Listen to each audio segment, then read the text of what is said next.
Hace algunos días, lo estábamos recordando, la Sociedad de Distribuidores de Diarios lo incluyó en la nómina de los premiados con el recorrido dorado. Y no hay manera de hablar de alguna manera del Congreso en la Argentina, del funcionamiento del Parlamento, de la Cámara de Diputados, particularmente del Senado también. No hay manera de hablar, de hacer alguna historia de lo que ha sido a lo largo de las últimas décadas el Congreso en la Argentina sin tener que recurrir o hablar de él. No es un legislador, ni lo fue. Es un testigo, y mucho más que eso, un periodista, Marcos Diskin. ¿Cuántos años en el Congreso, Marcos? Mira, yo no cuento que te acuerdes. Años, ya los perdí. Yo siempre digo que debo estar inventariado, de modo que la fecha te que buscar. Pero en serio, no ha pasado más o menos, el medio siglo pasó. ¿El periodismo lo habías iniciado cuándo y dónde? Bueno, el periodismo en realidad lo inicié siendo muy purrete en Bahía Blanca, una aventura de esas que se pueden hacer en el pueblo de uno. Siempre me gustaba el periodismo porque en aquel entonces ya yo empezaba a garabatear algunas cosas, sin pedantería, y me metía con las revistas de Buenos Aires, le mandaba colaboraciones y demás. Pero empecé en Bahía Blanca, en el periodismo. Había un diario conservador, un diario radical, entré en el diario conservador, luego fui al radical, lo que te indica que yo no era partidario de nadie. Y de ahí me vine a Buenos Aires. La ilusión de todo periodista del interior, creo, en aquel entonces, era crítica. La fabulosa crítica. Crítica de Botana. La crítica de Botana, ya legendaria en este momento. Claro. Bueno, y me vine a Buenos Aires y hice amansadora, como quien dice, en la crítica de Botana, hasta que un día había una persona, eran todos en realidad gente muy buena, pero había un señor Monfort que era el jefe de Interior. Y algunas veces yo le había mandado colaboraciones. Entonces me dijo, mira, pibe, esperate la oportunidad, quédate sentado en el banco, y qué sé yo, cuánto. Y una vez llegó una noticia, en aquel entonces, ¿te acordás? No sé si te acordás vos, no sé si anduviste en esa, llegaban las noticias por telegrama. Eran unos telegramas así, anchos, grandes, todo, porque no había ni televisión ni nada de eso. Llegaban por telegrama, entonces había que traducirlos y hacer la nota. Llegó eso y Monfort con muy buena voluntad me dice, pibe, vení, ¿te animás? Dice, hacer una crónica de un crimen. Oh, me encantaba toda la novela de entonces, de caballería, de crimen. Dijo, ¿cómo no? Y la redacté. Y ahí me quedé. Ahí seguí en crítica hasta que cerró crítica. Pero crítica dicen que ya es legendaria, era una leyenda. Crítica, eso era en la década del 20. El 20, el 30 yo llegué mucho después, ¿no? Pero creo que en la época del 20 se tragó todo el 30, fue el de la revolución de Irigoyen, pero era muy particular Botana, porque a mí me asombraba, todo eso para mí era el asombro. De pronto veía un redactor a mi derecha, otro redactor un poco más allá, y trabajaba todos los días. De pronto ese redactor no vino más, y desaparecía. Y se le da por preguntar, ¿y el señor que estaba acá al lado? Ah, ese dice, está de ministro de Educación en el Ecuador. O el otro se fue de embajador, no sé a dónde, porque eran todos exiliados. ¿Te acuerdas que en aquel entonces crítica, claro, América era un nido de exiliados? Toda América era un exilio permanente. Y igual, cuando ocurrió la Guerra Española, ingresaron a punta de españoles, de hombres de gran prestigio, y Crítica Botana los recogía a todos. Entonces, una vez estaban ahí, eran humildes redactores, al día siguiente eran embajadores, eran ministros, eran cualquier cosa. ¿Y cómo llegaste al Congreso? ¿Cuándo llegaste al Congreso? Bueno, al Congreso llegué, no recuerdo bien la fecha, pero algo en la presidencia de Perón, con Perón, que fue cuando el Congreso empezó a... ¿Pero está todavía en crítica? No, ya no. No, en crítica, sí, en crítica, sí, en crítica, porque había un señor tucumano muy bueno que era el jefe de parlamento, que era Mendieta, el tío de Mendieta, el gordo, sí, ese era jefe mío. Y entonces me dice un día, pibe, venite conmigo al parlamento, al Congreso. abrí los ojos, digo, Congreso. Yo había pasado siempre por el edificio, yo nunca me atreví a entrar, y iba a ser ya miembro de ese Parlamento. Entonces fuimos ahí, empecé y seguí en el Parlamento en aquellos tiempos. Y así llegó a la sala de periodistas del Congreso, de la Cámara de Diputados, Marcos Diskin, y de entonces para aquí no hay legislador, no hay político en la Argentina que no haya tenido contacto con él. Por eso, uno de los testimonios valiosos sobre Marcos Diskin es el de hoy senador, mañana quizá diputado y un reconocido político de la Argentina, Antonio Cafiero. Bueno, para mí es un enorme placer el poder referirme a la figura de Marcos Diskin, un periodista que ha hecho historia en la vida del periodismo político y parlamentario. Yo lo conozco a Marcos desde hace muchos años y seguimos manteniendo a lo largo del tiempo una muy buena amistad que no le ha privado a él de ser siempre inquisidor cuando realiza sus punzantes preguntas y sus valiosos interrogatorios. Yo recuerdo de Diskin inclusive cuando fue mi primer desempeño en la función pública como ministro del general Perón, que él ya era el corresponsal del diario La Razón en el ministerio donde yo me desempeñaba, y a través de esta actuación de él comenzamos a elaborar esta amistad que se ha prolongado a lo largo de los años. Creo que en él se conjugan las virtudes claras de un periodista. Es honesto, es transparente, no es insidioso, sabe preguntar, sabe después traducir las respuestas que recibe, y yo quisiera que el ejemplo de Marcos Diskin fuera asumido por todos aquellos que tienen que cumplir esta delicada función informativa. Una sorpresa para mí, tremenda. Hay más amigos que enemigos cosechaste a lo largo de los años. Sí, muchos más amigos. A propósito de Cafiero, él dice inquisidor. Tengo lo último, de la última Inquisición, se le dice cuando él iba a proclamar, es decir, iba a declarar su reincorporación al sector de Duhalde, que lo agarró cuando salía del Congreso. Justo en ese momento él iba a La Plata. Y entonces lo tomo digo, senador, porque yo, el respeto por las jerarquías siempre está, contrariamente a lo que ahora se dice, no, senador es senador. Entonces digo, senador Cafiero, no me hables de eso, me dice. No, si no voy a hablar de eso, digo. Lo que yo quiero saber es cómo anda el peronismo que viene, que es el libro que escribió Cafiero. Claro. Dice, no, dice, anda bien el peronismo que viene, voy a ir a Junín. No, yo digo, hablo del otro, no digo del libro. Dice, bueno, es el periodismo que vienen queriendo los muchachos de la provincia de Buenos Aires, a la que usted se va a incorporar. Ahí lo sorprendí. Ahí me dije, me miró como si queriendo decirme algo, ¿cómo lo sorprendo con eso? Dice, no, dice, yo tengo que decidirlo, dice, digo, bueno, entre un sí y un no, ¿qué decimos? Y diga, ni. Ahora cuando se fue pudo más el amigo, al margen del grabador, me dice, después decir que sí. Es un gran amigo, es un amigo tremendo.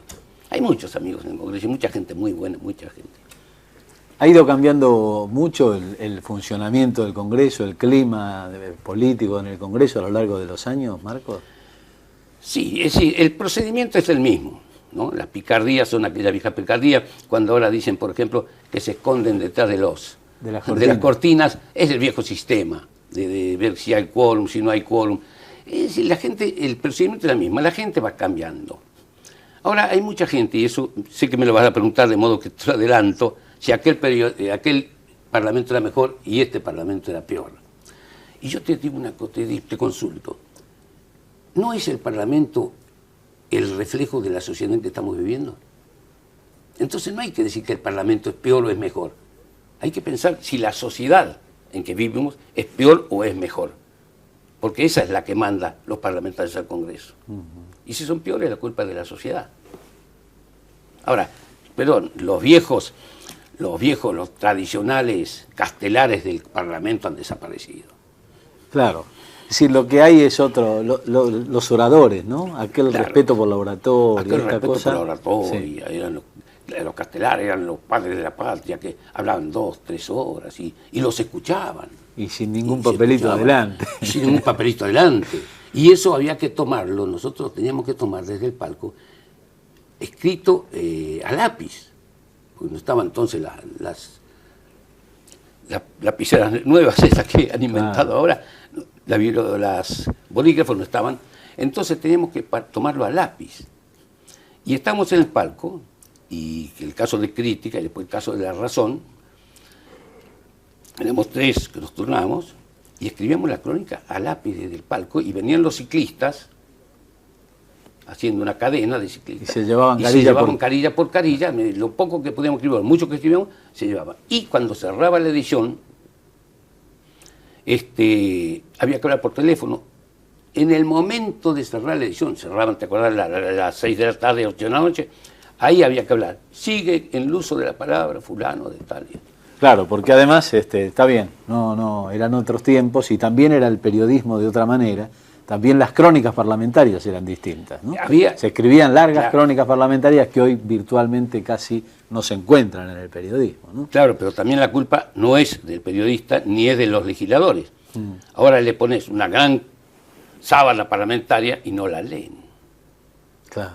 Ahora van a la cosa pequeña, a la anécdota, al escándalo, a la cosa, a lo que puede causar cierta sensación y no al fondo del asunto. Claro.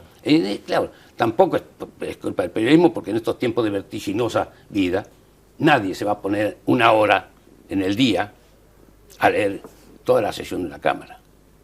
¿Se sigue jugando al ajedrez en la sala de periodistas de diputados o ya no? Sí, es el único juego que subsiste de vez en cuando, porque antes había muchos juegos. ¿Pero van los diputados a eso? No. Porque iban.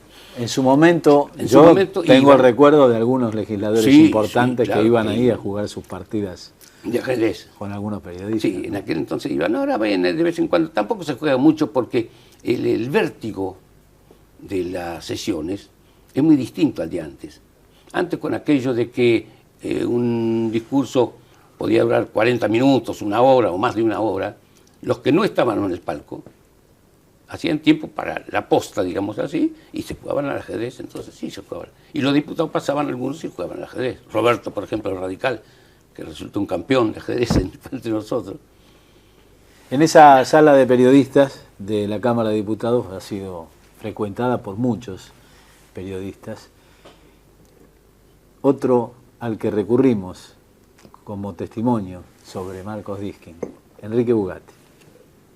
Bueno, me resulta particularmente grato referirme a Marcos Diskin como periodista porque está muy ligado a mis inicios en la actividad. Cuando yo comencé a hacer crónica parlamentaria en la década del 50, él ya era un notorio cronista parlamentario.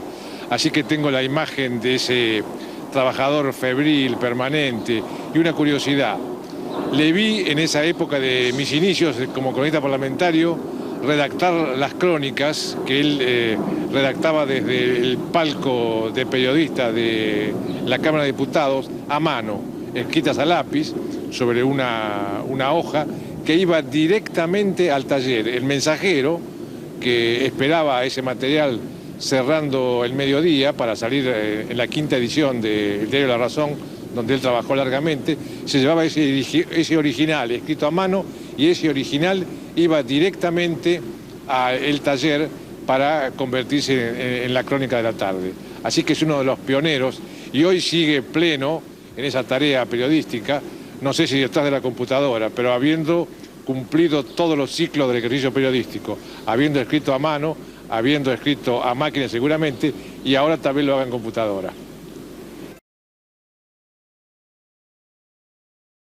Otra sorpresa y muy grata, muy gran amigo Bugatti. Después los originales a mano ya después no los aceptaban. Que no era una fantasía mía, ¿no?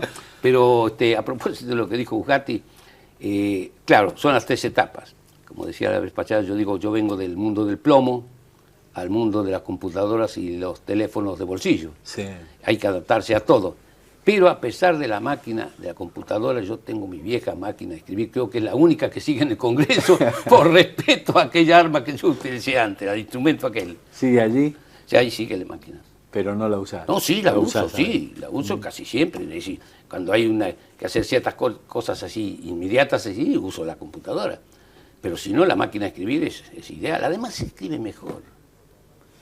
Que sé que es difícil porque además los nombres son muchos, ciertamente, pero ¿qué nombres son los primeros que se te vienen a la cabeza cuando vos tenés que pasar un rápido recuerdo a los legisladores con los que tuviste contacto? No, tenés razón, son muchos, son muy muchos, pero voy a repetir un ejemplo, que el otro día en una reunión la di. Una de las figuras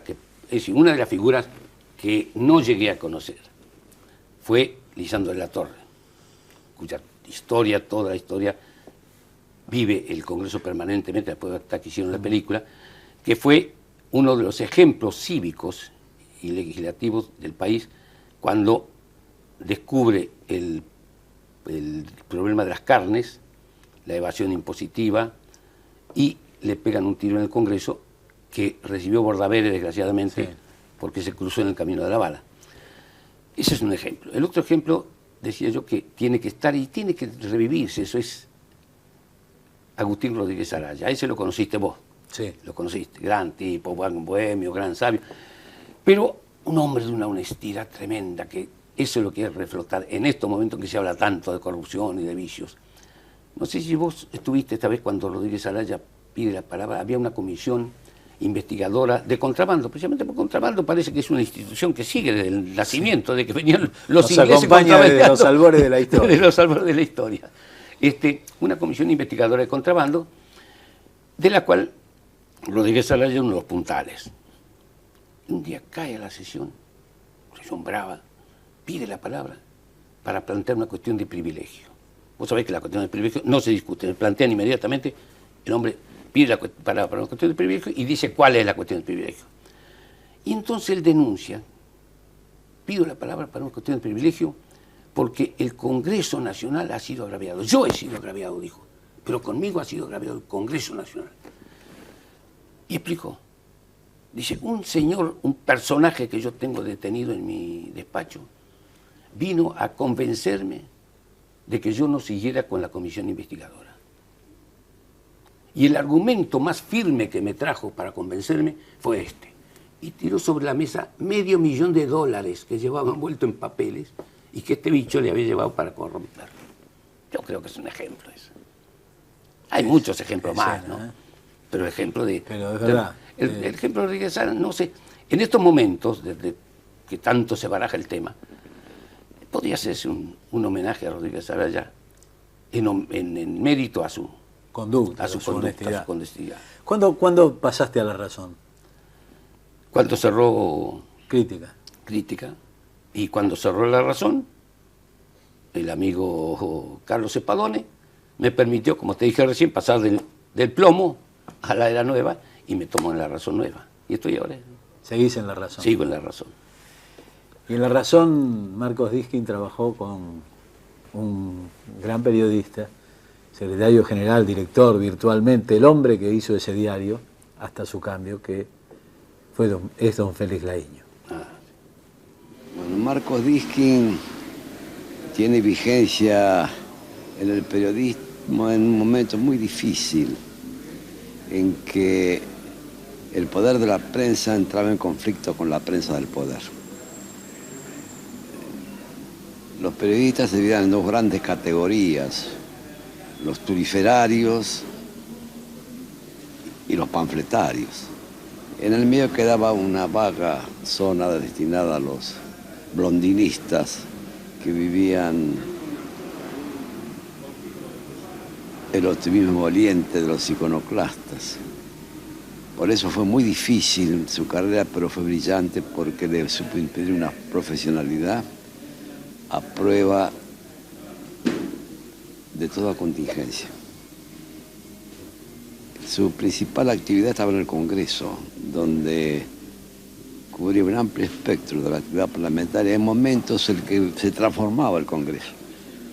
El Congreso había tenido la primera transformación en 1912 con la llegada de los diputados socialistas y adquiría en 1946 una nueva fisonomía con la llegada de los diputados gremialistas.